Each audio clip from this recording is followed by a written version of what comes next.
now there are new dental requirements for students entering pre-K and kindergarten. And here with more on that is Dr. Kami Haas.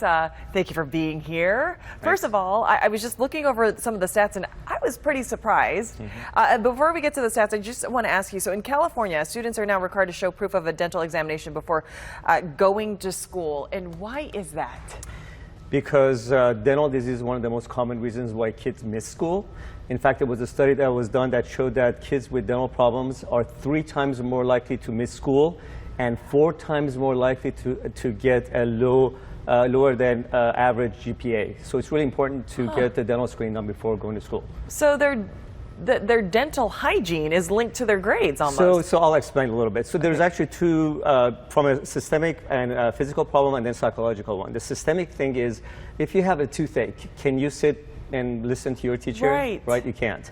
And also when you when you have a toothache, you don't sleep really well. So kids with toothaches, they don't sleep really well. They can't sit and listen, and then they also don't have good nutrition because they can't eat the hard-to-chew fruits and vegetables, which is good for their proper development. So from that perspective, and then from a psychological perspective, kids who are not comfortable with their smile, they don't want to draw attention to their smile, so they may not speak up. They may get teased by other kids, get bullied. So for all those reasons, studies show that dental problems have a significant impact on school performance. So you don't even realize this. Okay, so then why just pre-K and kindergarten then? Well, those are because that's when kids enter school. So in fact, California law says it doesn't matter if it's kindergarten or first grade, the first year that you enter a public school, you must get a dental screening before you enter, just to make sure you don't miss school and you can pay attention in your class. Right. Really. Okay, so now for the stats, and this was what was pretty surprising to me. It says studies show by the time California's children reach 3rd grade, 70% have dental decay. That's right. Why is that? So yeah, so 51% of kids in kindergarten already have dental decay. By 3rd grade, it's 70%. By the time they get to high school, about 90% of kids have dental decay.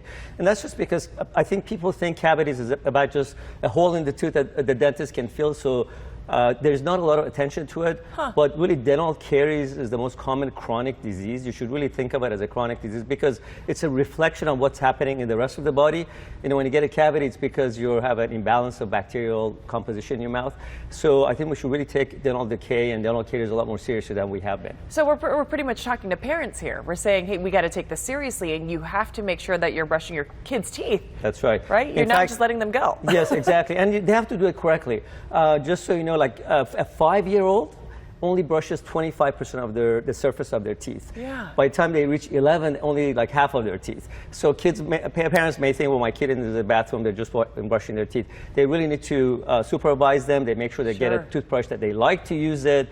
They have to teach them how to brush correctly. Right. They have to go to the dentist regularly because there's a lot of other stuff than just dental decay, by the way. You could have, as I said, the mouth could not be developing correctly, so you may have airway issues, you may have sleep deprivation, you may have many other oral issues that it's just not a hole in the tooth that gets fixed by filling. So there are other health issues to be aware of, and it starts with brushing your teeth correctly. And it starts with brushing your teeth and taking care of your mouth at a young age, right? Got it. Because those habits stay with the kids. So we really encourage kids to see the dentist, or the parents to take the kids to the dentist really by birth or by the time the baby teeth come in, which is really 6 months of age, and don't wait any longer than that, for sure. You know, I remember it. I'm guilty. I remember being a kid, and I hated it when my mom would brush my teeth because she would take so long to do it. So I'll do it. Sure. And then when she's not looking, I'm just real quick and then spit it out. You know, so it's really important, like you said, to supervise. One other thing before I let you go, you did say there was another statistic. You were saying something about 90%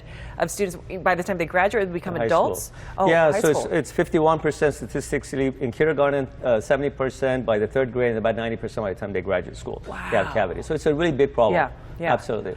Okay, so your recommendation to brush properly, correctly, and then see your dentist regularly. Absolutely, and start early. Okay. Go to a pediatric dentist, and just what you just said about hating about brushing your teeth.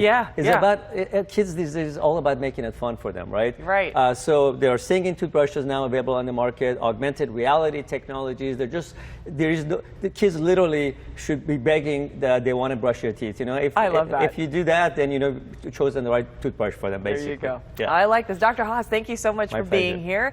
And if you want more information on the new requirements or the super dentists, by the way, I've checked out their stuff. It's really fun to go in there. Click the Scene on tab on our website. It is fun. The kids love to go.